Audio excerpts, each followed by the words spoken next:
pour les enfants d'Israël de sortir de l'Égypte maintenant. Alléluia. Moïse dit au peuple, il dit allez et demandez à tout le peuple, à toutes les femmes en Israël, en Égypte, allez demander le vase d'or et l'argent avant de partir. Car Dieu avait dit à Abraham dans Genèse 15, ton peuple souffrira, mais lorsqu'il sortira avec de grandes richesses. Ils ont travaillé pendant 430 ans et Dieu dit je vais vous payer en un seul jour. Il a dit allez les dépouiller, allez prendre toute richesse parce que c'est vous qui avez travaillé pour construire ce pays. Et ils sont partis. La nuit où le peuple était en train d'aller chercher l'argent, voir des voisins pour demander l'argent, pour demander l'or, pour demander la richesse, la Bible dit dans le livre d'Exode, Moïse n'est pas parti pour demander l'argent ni or. Moïse est parti voir Pharaon, cette fois-ci tête à tête. Moïse lui a dit, donne-moi le corps de Joseph. Pendant que les gens cherchent la richesse, pendant que toutes les personnes sont en train de prendre des vases d'or et d'argent, Moïse, le mystico-spirituel, il est parti pour demander le corps de Joseph. Il vient voir Pharaon. Il dit, Pharaon, je ne partirai pas sans le corps de Joseph. Mais il est mort depuis des années. Il ne reste que des os. Lui-même, il nous avait dit, Dieu viendra vous rendre visite. Le moment de la visitation est arrivé. Mais il nous avait fait jurer. Il nous avait fait un serment que nous ne devons pas laisser ces os en Égypte. Écoutez-moi bien, Israël. Si vous laissez mes os, disait Joseph, vous ne sortirez pas. Parce que vous êtes venus ici à cause de moi.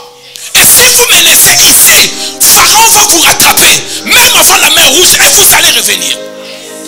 Je suis la structure de l'Égypte. Si vous êtes ici, c'est à cause de moi. Et si vous voulez partir et me laisser, ça ne marchera pas. Est-ce que je peux parler?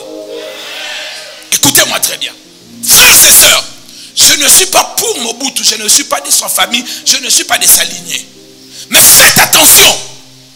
On ne laisse pas les os des gens qui ont servi le pays en dehors du pays. L'une des choses, je vous assure, qui donnera aussi la paix dans notre pays, il faut ramener les os du maréchal. Vous savez, dans la Bible, dans le livre de Samuel, Saoul et Jonathan ont été tués et leurs os n'étaient pas en Israël. La Bible dit Dieu a levé un problème. Dieu a frappé. Et lorsque Dieu a frappé l'Israël, vous savez ce que David a fait? La Bible dit David est parti voir les Gabaonites de la famille de Saul. Il leur pose la question, qu'est-ce que nous devons faire? La plaie est en train de tuer les gens. Les Gabaonites ont dit, Saoul nous a tués. Il faut nous livrer 7 personnes de la famille de Saoul pour que nous aussi nous parlons en bien. Il les a livrés. Les 7 personnes ont été tuées. Écoutez ce que la Bible dit. Il a épargné Mephibosheth parce qu'il était dans l'alliance. Les gens de l'alliance, on ne les livre pas, même dans la sorcellerie. Si vos enfants sont dans l'alliance, même si la sorcellerie de la famille demande, on te dira, oh Balia Kaete, celui-ci on ne le mange pas. Même dans la sorcellerie, il y a ce qu'on appelle Nyamaekila. Toute nourriture, on ne le mange pas. Sinon vous allez être tués vous-même. Alléluia. Et regardez, la Bible dit, David est parti prendre Saoul. C'était son ennemi. Mais ici c'était une affaire mystico-spirituelle. Les os de Saoul et de son fils ne devaient pas dormir dehors. La Bible dit, il est parti le prendre. Quand il a amené les os, il les a enterrés. La Bible dit, Dieu a apaisé la colère. Il a arrêté la colère lorsque les ossements sont venus dans la terre promise, lorsqu'on les a enterrés. Je vous assure, mes bien-aimés, il ne faut jamais laisser les corps, les os des gens qui ont servi ce pays d'une manière ou d'une autre dehors. Il faut ramener cela. De la même manière, on a ramené les os, le corps de Frère Étienne Tshisekedi. On a ramené la dent de Lumumba. Il faut ramener aussi les os du maréchal. Que personne ne vous trompe. Ça, je parle aux autorités. Il ne peut pas rester dehors en train de pleurer. Il faut les ramener. Vous savez que quand vous lisez la Bible, Néhémie était en train de pleurer pour les tombes de ses pères. C'était profané. C'était détruit. Et Néhémie se plaignait. Ne jouez pas avec ces choses. Je ne suis pas pour sa politique. Je ne sais pas ce qu'il a fait. Mais il n'a pas seulement fait de mauvaises choses.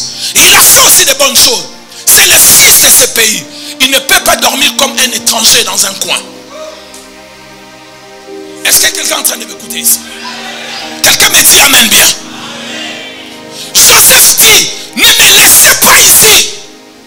J'ai aussi la promesse. J'avais entendu cela de mon père. Nous rentrerons dans la terre promise. Il faut me ramener. Même si je reste les eaux, ne me laissez pas ici. Je vais entrer dans la terre promise même en étant un ossement. Et ce sont des choses mystiques. Les ossements, c'est la structure de la vie d'une personne.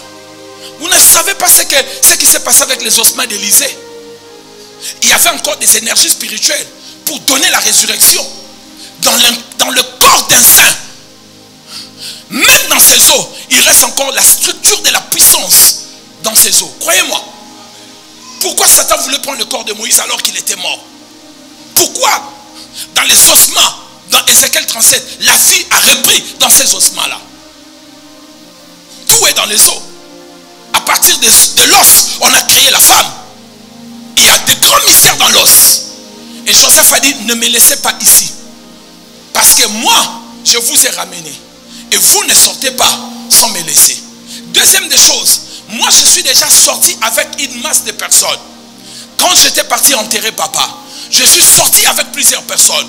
Et si vous me laissez, vous aurez du mal à sortir.